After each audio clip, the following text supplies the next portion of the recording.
nerds.rar.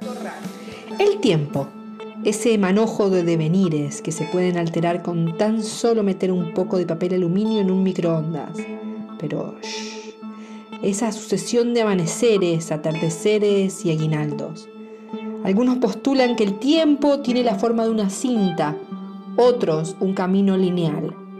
Lo cierto es que el tiempo tiene la forma de un queso gruyère recortado por una motosierra, pero ustedes no están preparados para esta conversación. A lo largo de la historia, miles y miles de individuos han querido manipular el tiempo. Cientos lo han logrado, unos cuantos lo lograrán, y hay un par que están en eso. Pero ninguno ha tenido acceso al vademecum del Eternauta, a la guía T del calendario gregoriano, al Google Maps de las 4 dimensiones. Solo 2 individuos de escaso intelecto han sido seleccionados para aportar este precioso cúmulo de información que usted está reproduciendo en este momento a través de su dispositivo de preferencia. La guía falopa del espacio-tiempo. Y ustedes se preguntarán cómo suenan estos privilegiados individuos. Probando, olis. ¿Le mandaste récord? Esta es la guía falopa del espacio-tiempo. Nuestro objetivo es mapear, aunque sea escuetamente, los vericuetos y nudos que se pueden dar cuando algún viajero trastorna o pretende trastocar algún aspecto de los hechos sucedidos en el tiempo. Nuestras fuentes se componen casi enteramente de libros, series, videojuegos, cómics y películas de ficción que pueden o no tener asidero en la realidad. De esta forma, pretendemos que el viajero en el tiempo pueda enmendar algún error o pueda llevar a buen puerto el cambio que se desea causar. Sin más preámbulos, les damos la bienvenida a esta guía. Esperamos que puedan solucionar sus inquietudes sin destruir el universo entero o que por lo menos pasen un buen rato. Hola a todos, cualquiera que sea la hora de tu reloj, este es el primer episodio de Guía Falopa del Espacio-Tiempo, este podcast que hemos dedicado exclusivamente a los viajes en el tiempo, que venimos preparando desde hace bastante tiempo, ya que estamos hablando de tiempo. Mi nombre es Paul Noguerol, @moscacovalente, como mucha gente me conoce. Yo soy Mariano Rosales, @chagneruda.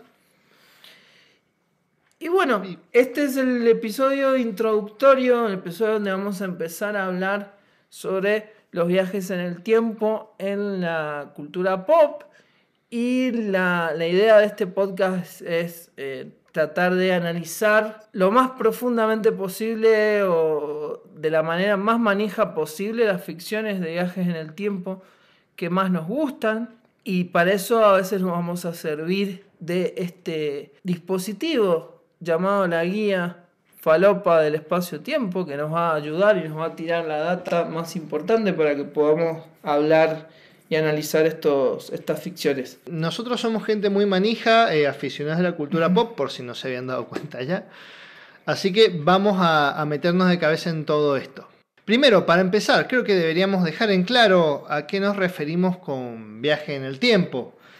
No sé si vale la pena aclarar, pero viaje en el tiempo básicamente es cuando uno avanza adelante o hacia atrás en el tiempo para cambiar o alterar un hecho. No hace falta que nos pongamos tan manija, aunque esto va a pasar, nos vamos a poner muy manija a lo largo de todos estos episodios. Pero bueno, más o menos que el tiempo. Es que no sé por dónde empezar. Creo que lo que deberíamos aclarar es que, bueno, han existido ficciones de viaje en el tiempo de hace mucho y de diferentes formas.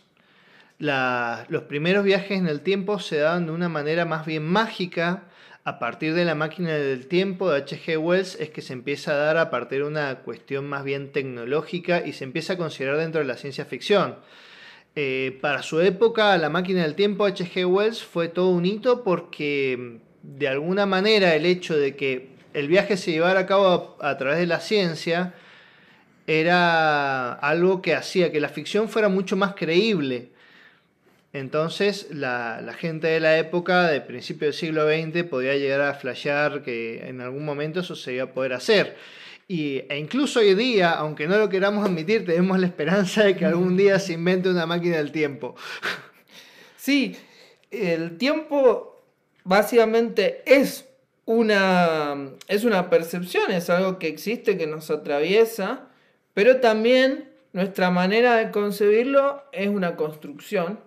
Es una construcción de la imaginación, de cierta forma, como hacemos calendarios, como hemos visualizado el tiempo y el paso del tiempo. Entonces, las ficciones de viaje en el tiempo tienen que ver también con el imaginario del tiempo que hemos inventado. Claro. Y veo que viajar en el tiempo es viajar a través de esa ficción también, a través de la idea de el tiempo que hemos construido como sucesión de eventos.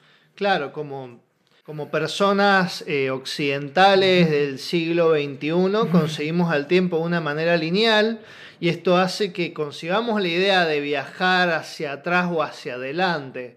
Hay otras culturas y otras concepciones que consideran que el tiempo es un todo simultáneo, pero como no conocemos tanto de eso y la mayoría de las ficciones que conocemos son justamente occidentales, digamos que eso no ha sido un territorio muy explorado en la ficción también. Quizá puede quedar para algún capítulo más adelante, concepciones diferentes de tiempo.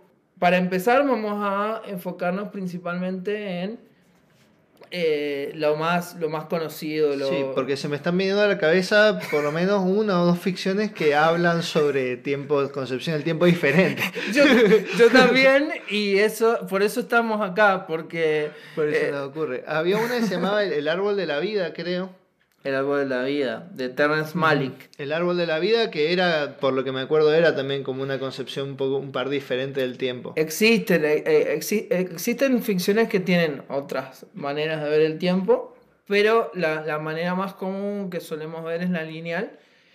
Y esto nos puede dar un pie igual para explicar algunos errores comunes o algunas malas interpretaciones o mitos por ahí que pasan en la gente que ve ficciones de viaje en el tiempo. Y si estás acá, quizás pienses alguna de estas cosas que vamos a mencionar ahora, que es que por ahí te da la sensación de que el viaje en el tiempo es algo que tiene una sola serie de reglas, y que las ficciones, digamos, si una ficción está bien hecha, respeta las reglas de viaje en el tiempo, y una ficción que no las respeta. Y en realidad no es tan así, porque básicamente toda ficción inventa sus reglas. Cada ficción adhiere a diferentes teorías, que algunas pueden ser teorías científicas, algunas pueden ser propias de la fantasía, de los recursos literarios de la fantasía en general. Cada ficción se inventa su viaje en el tiempo. Eso es algo muy importante de explicar y de saber. Claro, porque más allá de que el tiempo sea una cosa, y quizás no venimos de las ciencias duras, así que quizás se pueda medir o algo, o hay alguna variable que se pueda calcular. Más allá de que eso exista, las ficciones son algo subjetivo que hacen las personas, y nosotros somos seres humanos que experimentamos el tiempo. Eso tiene que quedar muy claro. Más allá de que el tiempo exista o no, es el humano el que experimenta el tiempo, y lo que nosotros llamamos tiempo en realidad es el modo en el que experimentamos cómo los sucesos ocurren, digamos, una sucesión. Entonces, y todas las ficciones de viaje en el tiempo en realidad son interpretaciones sobre eso, sobre cómo experimentamos el tiempo, de una manera u otra. Sí, y también son, como cualquier historia, de cierta manera, excusas para poder hablar sobre diferentes problemas de la vida o diferentes temáticas. Entonces muchas veces el viaje en el tiempo en realidad es un recurso narrativo más, y no importa tanto la fidelidad a una teoría científica o a lo que sea, sino qué podés contar, de qué te sirve el viaje en el tiempo para contar tu historia, para contar lo que quieras decir, la enseñanza de tal o cual historia, que muchas veces pasa eso, que hay historias de viaje en el tiempo con moraleja. Todo eso lo vamos a trabajar en este podcast, así que espero que nos acompañen en este viaje. Pero por supuesto que existen muchas teorías sobre viajes en el tiempo, en la física, en la astrofísica, en la realidad. Hay gente que realmente ha trabajado este tema y esas teorías las vamos a trabajar en este podcast. Y para ese tipo de cosas es que tenemos la guía. La guía falopa del espacio-tiempo es el instrumento que nos va a ayudar para entender algunas de estas teorías. Y hay 3 teorías básicas de viajes en el tiempo que en realidad... Me gustaría aclarar que estas 3 teorías de viaje en el tiempo en realidad son teorías no científicas, sino son teorías de las ficciones. Son teorías en las ficciones y más que todo de las vistas en el cine. Y todas intentan solucionar de alguna manera algo que vamos a tratar en otro episodio, que es el tema de las paradojas. Que es, básicamente, el problema es que cuando uno hace un cambio en la línea temporal, esto tiene alguna repercusión o no. Pero el hecho de vos sos, digamos, de alguna manera, un cuerpo que se mueve en esta sucesión de hechos, en esta línea, concibiendo el tiempo como una línea. Entonces, ¿qué es lo que pasa cuando alteramos esa línea? Porque básicamente hay una contradicción muy fácil, que es que si cambiamos algo en la línea temporal con un objetivo, ese objetivo dejaría de existir. Entonces, básicamente un poco como que estas teorías intentan encontrar una solución a eso. Son diferentes maneras de resolver un mismo problema, que es básicamente qué pasa cuando alguien viaja en el tiempo intentando modificar algo, que es básicamente la premisa de la mayoría de las historias de viajes en el tiempo. Me gusta mucho, off record, Paul comentaba que la idea del viaje en el tiempo es un mito. ¿Y a qué nos referimos con mito? Los mitos, como los conocemos, los de la antigua Grecia, los de la antigua Roma, eran formas en las que la gente le encontraba explicación al mundo que los rodeaba. Encontraban soluciones. Como en esa época no existía el pensamiento científico, no se podía llegar a una explicación de las cosas más allá que dándoles una explicación sobrenatural, digamos. Entonces, inconscientemente seguimos haciendo eso, y estas teorías de viaje en el tiempo en realidad son un mito, digamos. Son una forma de encontrar una explicación a algo que por el momento no la tiene. Sí, totalmente. Bueno, la fuente de donde siempre, si vos querés buscar cuáles son las teorías básicas de viaje en el tiempo, siempre va a aparecer una página que realmente no sé de dónde sacaron esa información. Para mí es de un viaje en el tiempo del futuro. Pero un viajero en el tiempo nos tiró la data de las 3 teorías básicas, pero sepan que son simplemente una guía para tener de referencia de cómo funcionan los viajes en el tiempo en general, pero muchas de esas teorías a veces se cambian, se combinan, nunca sí, se respetan al 100%. Hay híbridos, incluso está el ejemplo de Volver al Futuro, que en una película utiliza una teoría y en otras películas utiliza otra. Digamos, depende mucho, en realidad es lo mismo de siempre, depende mucho de lo que quiere el guionista, de lo que quiere contar el guionista, y en realidad intentamos acomodar estas cuestiones al guión. Sí. Pero bueno, para empezar a hablar de viajes en el tiempo, creo que sirve muy bien estas 3 teorías, y en otros episodios vamos a profundizar un poco más en algunas de ellas. Entonces, vamos a las teorías. ¿Qué pasa si viajamos en el tiempo? Las ficciones sobre viajes en el tiempo presentan 3 teorías principales. La primera se basa en la idea de que el tiempo es una línea fija y no puede alterarse. Todos los cambios que podamos hacer ya forman parte de la línea temporal en la que vivimos. Por ejemplo, si viajamos al pasado para evitar el brote de COVID-19, fracasaremos con todo éxito.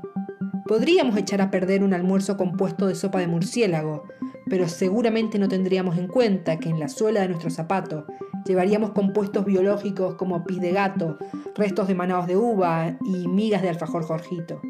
Estos compuestos, combinados con los de la época objetivo, crearían el funesto y engorroso virus.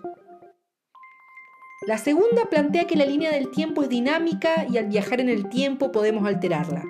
Por ejemplo, si viajamos en el tiempo para entregarnos los resultados de la lotería, podríamos volver a nuestra línea temporal para descubrir que podemos cumplir o intentar cumplir nuestro siempre aplazado sueño de ser Batman. La tercera parte de la idea de que cuando alteramos algo en el pasado, creamos una línea temporal diferente.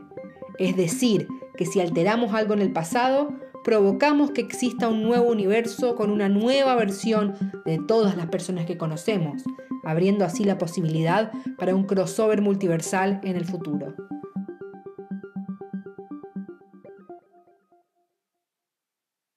Y bueno, ¿por qué existen estas teorías de viajes en el tiempo que utilizan las ficciones? ¿Y por qué utilizan distintas y no utilizan todos la misma? Y básicamente, para hacer una buena historia de viaje en el tiempo solamente tenés que seguir las reglas de viaje en el tiempo, como alguna gente cree. Bueno, eso es porque los viajes en el tiempo no existen, o por lo menos no se ha comprobado que se hayan realizado alguna vez. Pero sí hay muchas teorías sobre la posibilidad de los viajes en el tiempo. Así que veamos qué es lo que la ciencia nos puede decir acerca de esto. Bueno, estamos entonces acá con Benjamín Marcolongo, tucumano, físico, y nos va a hablar un poco sobre viajes en el tiempo, ya desde una perspectiva más de la física, desde las ciencias, no sé, más duras o como le quieran llamar. Bueno, Benjamín, ¿cómo andamos? ¿Cómo andás? ¿Todo bien? Hola Paul, muy bien, muchas gracias por invitarme. Muy contento de estar acá y de poder conversar un poco de estos temas que son tan divertidos. La primera pregunta que me gustaría hacerte sería, ¿cómo la física ve el tiempo? ¿Qué es el tiempo para la física? Es una buena pregunta y a veces la respuesta que te dan los físicos es un poco aburrida, lamentablemente, porque es un concepto un poco escurridizo, cuanto menos. Es como todos entendemos, tenemos una sensación de que es el tiempo y ostensivamente, no sé si estoy usando bien esa palabra, uno comprende que es el tiempo y entiende que el tiempo pasa y etcétera. Pero la respuesta que te dan los físicos en primer año en la carrera es, bueno, es lo que mide el reloj. Y así se desentienden de cualquier tipo de reflexión posible. Y bueno, mira, el tiempo de acá en adelante hasta que termines será aquello que mide el reloj. Y es como una cosa operacional, es como que alguien te diga que la matemática es aquella cosa que sucede cuando ciertos músculos de la mano se mueven cerca de una lapicera. Es como una forma de desentenderse del asunto. Entonces, yo te diría que la enorme mayoría de los físicos piensan que, bueno, es aquello que yo mido en el laboratorio, que mide el reloj cuando estoy en el laboratorio. Esa, por supuesto, no es una respuesta satisfactoria para nosotros que queremos explorar un poco qué significa el tiempo y cómo lo podemos entender. El problema que yo tengo es que si vos me decís qué es el tiempo, bueno, yo digo, no sé, tampoco puedo decirte el tiempo es esto, no puedo definirlo como un triángulo rectángulo donde, bueno, puedo dar una definición. No sé si podría hacer eso. Lo que sí entiendo algunas de sus características, de sus propiedades. Tal vez no puedo decirte una definición que sea satisfactoria. Puedo ir un poco más lejos y hacerme cargo de decir es lo que mide el reloj, que es como una definición operacional, pues, anclada en los seres humanos y las actividades que hacen los seres humanos en los laboratorios, que no nos gusta esa definición, nos parece práctica y nos parece poco reflexiva, y estamos en contra, y estamos a los físicos que están en las universidades que no digan eso. Hay que hacer un poco de guerrilla a favor del concepto del tiempo. Yo diría que lo que caracteriza al tiempo y lo que lo hace absolutamente aterrador desde algún punto de vista es que cuando alguien te pregunta, bueno, ¿es posible viajar en el tiempo? La respuesta es, no es posible no viajar en el tiempo. El tiempo es algo que inexorablemente sucede y avanza y no hay forma de detenerlo. Siempre que pasa una cosa, después pasa otra, y eso lo hace aterrador, y una propiedad, una característica que tiene y lo caracteriza y nos permite comprenderlo. Entonces, a la pregunta, ¿se puede viajar en el tiempo? Que tal vez lo que nos convoca aquí es, bueno, no se puede no viajar en el tiempo. Estamos obligados a avanzar en esa dimensión, y eso lo hace aterrador al tiempo también, y de alguna forma lo caracteriza y nos permite empezar a pensar cuál es el significado de esto, de que hay algo que nos obliga a avanzar de forma inexorable. ¿Y por qué es aterrador? Porque de hecho los griegos, no sé si vieron ustedes, bueno, probablemente saben mucho mejor esto que yo, Cronos, que era el dios del tiempo, era un ser que devoraba a sus propios hijos. Era un monstruo. En algún punto era en el cuerpo de ese dios estaba inscripto el tiempo como algo terrorífico que destruye a sus propios hijos, destruye al hombre. Agarra a un ser humano, espera la suficiente cantidad de tiempo y ese organismo va a ser destruido, y cualquier organismo vivo, y toda su información va a ser también descompuesta y pulverizada por el paso del tiempo. Entonces, el tiempo es una cosa infinita que se nos opone a nosotros, que somos seres con un borde, y nos obliga a enfrentarnos a la infinidad, y eso es terrorífico. Y eso es tal vez lo que lo caracteriza en la física, es, bueno, toda la física se trata de escribir ecuaciones en donde, dado un objeto, vos podés dar un sistema de eventos que son unidos a través del tiempo, y querés decir cómo se va a comportar el futuro y el pasado del objeto. Entonces lo que buscamos cuando hacemos física es encontrar las leyes de evolución de un estado en el tiempo. Todas nuestras ecuaciones son leyes de evolución temporal. ¿Y por qué son leyes de evolución y no estáticas? Porque sabemos que si hay algo que no puede ser parado del tiempo y que nos obliga y nos empuja hacia adelante, y bueno, y eso lo hace aterrador.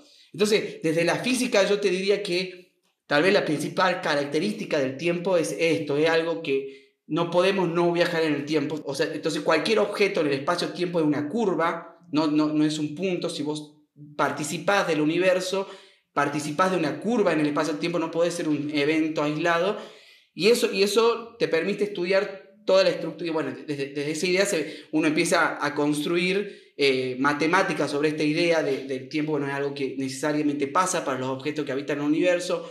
Construye, en el contexto de la relatividad general, se construye la idea del espacio-tiempo, y se empiezan y bueno, en todas las teorías físicas hay alguna estructura de mayor jerarquía matemática sobre la cual se construye una evolución temporal y se describe el complejo plexo de relaciones entre las cosas como algo que se va resolviendo a medida que el tiempo las empuja hacia adelante. Pero bueno, yo cuando pienso en el tiempo como físico, primero me asusto, me parece aterrador, me parece que me angustia, porque sé que va a destruir mi información y toda la información del universo.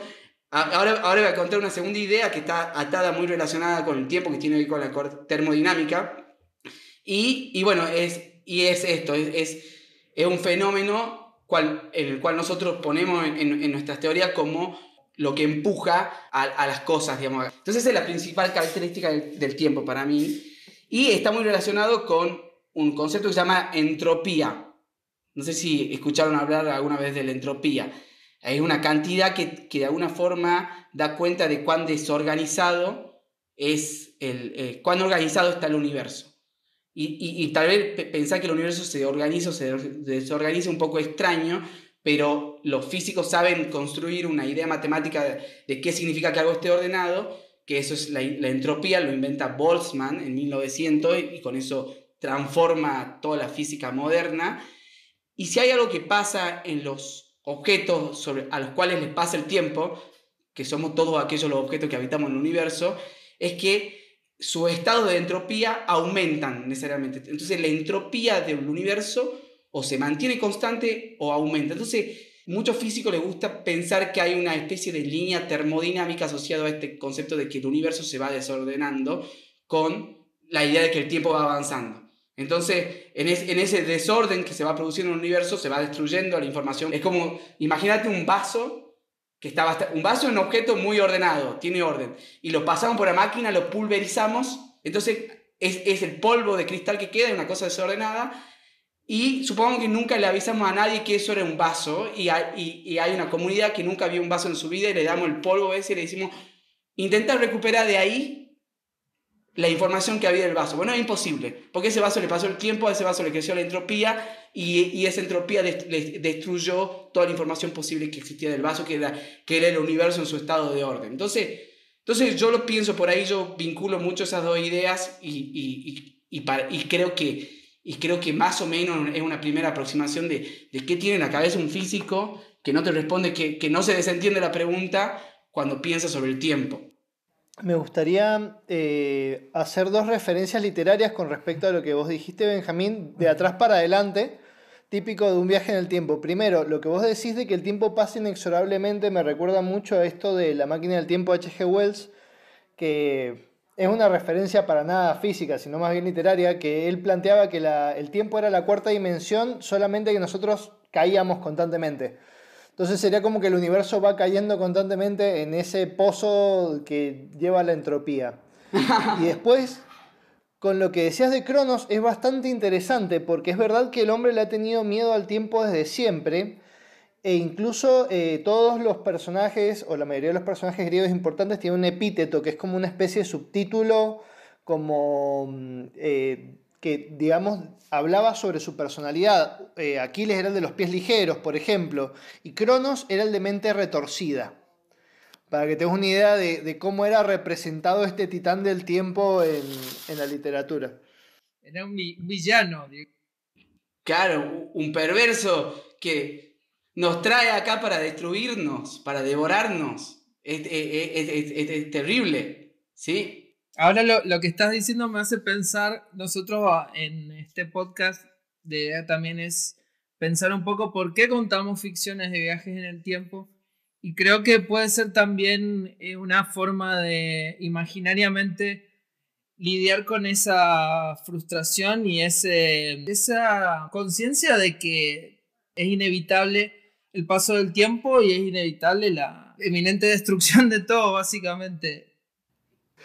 Sí, y está muy vinculado a las historias. A mí siempre me gusta, por ejemplo, recordar que la primera historia escrita es la crónica de Gilgamesh, que es un rey que lo que busca es la inmortalidad. Entonces me parece un poco irónico que para evitar este paso del tiempo se haya recurrido a la escritura para hablar de la inmortalidad, que es, o sea, ese tipo de inmortalidad es en cierto modo mantener la información ordenada e intentar evitar un poco la entropía que también hay con respecto a la información de la vida de cada uno.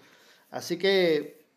Sí, es la manera que tenemos de mantener la información ordenada por el mayor tiempo posible de los archivos. ¿Y qué estaba dispuesto a hacer? No, pregunto porque no conozco la historia de Gilgamesh. No, de todo, es la primera gesta épica. Entonces se embarca en una aventura para conseguir la inmortalidad, nada más que... Ok, bueno, entonces, sí, no es casualidad que la primera historia épica sea enfrentarse al tiempo, a vencer a la inminente destrucción de... Sí. Nada más me quedó una duda que incluso no sé si va a quedar al final porque capaz que es una pregunta muy técnica. Pero vos en algún momento dijiste que el tiempo era una curva, ¿puede ser? No es una curva, sino que la representación de un objeto en el universo, en el espacio-tiempo, que si quieren después hablamos de qué significa el espacio-tiempo en el contexto de la teoría de la relatividad general, que es la idea gigantesca de Einstein. La representación de cualquier objeto es una curva porque justamente no puedes detener su avance en el tiempo. Entonces, todos los objetos en el espacio-tiempo son curvas, que se llaman líneas mundo, world lines, se dice en inglés. Entonces, uno cuando resuelve las ecuaciones de Einstein, lo que intenta es calcular las líneas mundo de los objetos en el espacio-tiempo. Y uno puede calcular las líneas mundo de todos los objetos del universo y volver para atrás y ver qué pasa, o sea, ver cómo invertir la evolución temporal de las ecuaciones y llegar a una cosa totalmente estrambótica y extraordinaria y totalmente que no entendés nada, que bueno, hay una parte en la que no se puede seguir para atrás, entonces necesariamente el tiempo empieza y tiene el Big Bang. Entonces es rarísimo porque las teorías físicas te dicen, bueno, no, el tiempo no siempre estuvo. Lo que nos pone ya en una complejidad lingüística, no sabemos bien qué estamos queriendo decir cuando decimos eso. Entonces, si uno se mantiene a la física, a la teoría de la relatividad general, que es la teoría más testeada de la historia, o sea, predice cosas con una precisión absurda, bueno, dice que el tiempo no siempre estuvo. Y que no podés usar esta máquina que son las leyes físicas que te permiten avanzar un sistema o ir para atrás para ir todo lo que se pueda, o sea, tener un límite para lo que puede ir para atrás. Y también hay algo muy interesante de las leyes físicas que hace que el tiempo sea misterioso también en la física, que si tenés una solución para una ecuación, siempre tenés una solución que va con el tiempo para atrás. Es decir, las leyes de la física no distinguen el futuro y el pasado. Eso es extraño. Y por eso viene la termodinámica a decirte, bueno, no, el futuro va a ser donde la entropía sea más grande. Porque si vos tenés una solución que va al futuro, haces lo que se llama una inversión temporal y obtener una solución exacta de la misma situación yendo al pasado. Y son soluciones de tus ecuaciones, entonces desde la matemática no se puede distinguir el pasado y el futuro con las leyes de Newton, las ecuaciones de Schrödinger, la relatividad general. Necesitamos traer la termodinámica que nos diga, no, mira, yo sé que allá es el futuro porque allá la entropía se está maximizando. Allá la información va a ser destruida. Entonces eso es bastante extraño. Sí. Sí, la muerte termodinámica del universo siempre me ha parecido aterradora, igual, así, el futuro en el que no hay nada, no existe la nada misma, solamente hay calor, por el desorden caótico. Claro, sí, ni siquiera calor, porque no hay transferencia posible el estado del universo va a estar tan prolijamente desordenado que va a ser imposible la transferencia de energía de una región del espacio al otro. El calor es una forma de pasar información de un lugar a otro. El vaso que se enfría o que se calienta está recibiendo información del ambiente. El universo y el tiempo se va a encargar tan bien de desordenar todo de forma tan prolija y perfecta que va a ser imposible ese tipo de transferencia de información de un lugar del espacio al otro. Vamos a hacer ese vaso absolutamente pulverizado en donde nada se puede comunicar con nada de ninguna forma. Entonces ni siquiera va a haber calor. Claro, está perfectamente desordenado y pulverizado todo. Y bueno. Que al mismo tiempo termina siendo una especie de orden. A un punto sí, y hay una teoría que se llama cohomología cíclica de Penrose. Lo que hace es interpretar ese estado termodinámico absolutamente desordenado como algo que está muy bien definido y te da pie para un nuevo Big Bang, haciendo unas transformaciones matemáticas.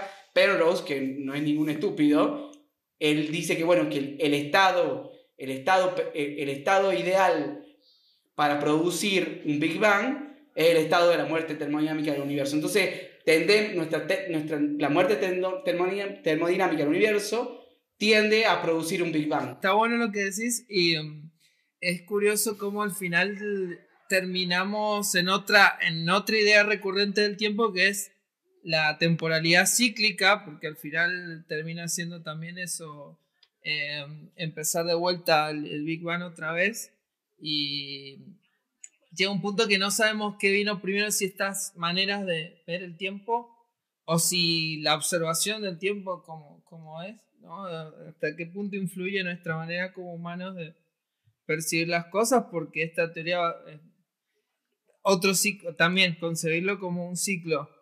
Parece una expresión de deseo. Sí. Que ¿no? Sí, de hecho, el Big Bang Big Bang no es porque hubo en algún momento una explosión. No sé si sabían esto, que el Big Bang es una forma de burlarse de la teoría del Big Bang. Es como, bueno, vieron que en los cómics aparecen las onomatopeyas, Big Bang, etc. Las primeras teorías del Big Bang decían, bueno, empezó el tiempo, y a los físicos no les gustaba nada que haya empezado el tiempo, les parecía un problema de las excesivas simetrías que había que... Las ecuaciones de Einstein resolverlas son muy complejas. De hecho, cuando Einstein las construyó, dijo, nunca nadie va a encontrar una solución. Y la primera solución que se encuentra, paradójicamente, es la de un agujero negro, que es un objeto súper extraño, que se creía que era absolutamente ficticio, y después, bueno, están ahí los agujeros negros, así que Einstein en su cerebro predijo la existencia de agujeros negros sin que nadie pueda siquiera empezar a imaginárselo. Claro, entonces, a los científicos no les gustaba eso, les gustaba un universo donde el tiempo viene desde siempre y va a ser siempre, que es infinito, todo es estático, no dinámico. Entonces, usaba el Big Bang para reírse, eso es una ficción de un cómic, esa teoría, y Hawking demuestra que, y en su tesis de doctorado, y por eso Hawking es un científico muy reconocido, porque su gran aporte a la física, hizo un montón de cosas a pesar de esto, pero su tesis de doctorado es decir, ojo, que si yo destruyo todas las simetrías en las ecuaciones de Einstein, con una cosa que se llama teoría de perturbaciones que inventa con Penrose, que es este que hace la cosmología cíclica,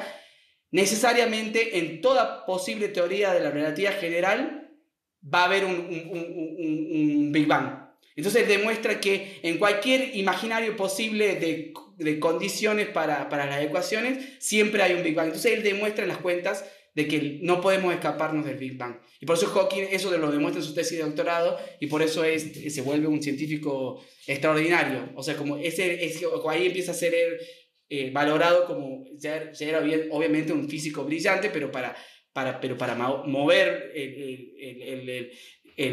todo el mundo de esas ideas hay que hacer una sentencia tan fuerte como esta. Entonces de ahí el Big Bang dejó de ser una teoría de la que los científicos se burlaban y empezó a ser una teoría en la que los científicos creemos, estamos bastante convencidos que sí, que hubo un Big Bang y que el tiempo empezó. Más temprano estuvimos hablando de mitos y antes de irnos nos gustaría aclarar una clave que tenemos para poder interpretar las ficciones que tienen que ver con el viaje en el tiempo. Nosotros en algún momento habíamos hecho otro programa sobre viaje en el tiempo y en ese momento teníamos un invitado. Sí, Sebastián Goiburu, de la UBA. Bien, y Sebastián nos dijo, hablando de los viajes en el tiempo como un mito, que los viajes en el tiempo hablan sobre cómo nosotros lidiamos con el pasado. Por ejemplo, se habrán dado cuenta que muchas de las ficciones de viajes en el tiempo terminan con que hay que dejar todo tal cual estaba. Esto es simbólicamente una manera en la que el protagonista se tiene que poner en paz con su pasado, digamos. Al dejar todo como estaba, lo que está haciendo es en realidad hacer las paces con su pasado, justamente. Hay muchas variaciones con esto, porque como les digo, es más una clave para poder interpretar los viajes en el tiempo. Porque, por ejemplo, a partir de eso podemos ver quiénes son los que viajan en el tiempo, por qué es lo que hacen. No todos son dramas personales, pero siempre es esto, siempre es el ser humano lidiando con las cosas que han pasado en el pasado o con la inclemencia del futuro. Sí, lidiar con la concepción de tiempo, que casi siempre es hablar o del pasado que nos atormenta o del futuro que proyectamos, que queremos alcanzar. Claro. Justamente, no me acuerdo dónde había visto, que los seres humanos tenemos en cierto modo una manera de viajar en el tiempo, no científica, no les voy a decir cómo se arma una máquina del tiempo, sino que el recuerdo en cierto modo, incluso desde la etimología, ¿no es cierto? Era, creo que recordis, volver a pasar por el corazón. A partir del recuerdo, el ser humano revisita cosas del pasado y, digamos, es nuestro modo humilde de poder viajar en el tiempo como seres humanos. Y básicamente los viajes en el tiempo es una metaforización de esto. Totalmente. Y yo creo que una manera de viajar al futuro es clavarse una siesta. Así, de pronto te despertás y ha pasado 8 horas. Bueno, entonces, este podcast va a ser un recorrido por un montón de ficciones de viajes en el tiempo. Espero que nos acompañen, que se abrochen los cinturones de la máquina del tiempo predilecta que tengan ustedes. Y la seguimos, la vamos a seguir en el próximo episodio. Así que nos escuchamos mañana, ayer o hace 2 meses en otro episodio de La Guía Falopa del Espacio-Tiempo.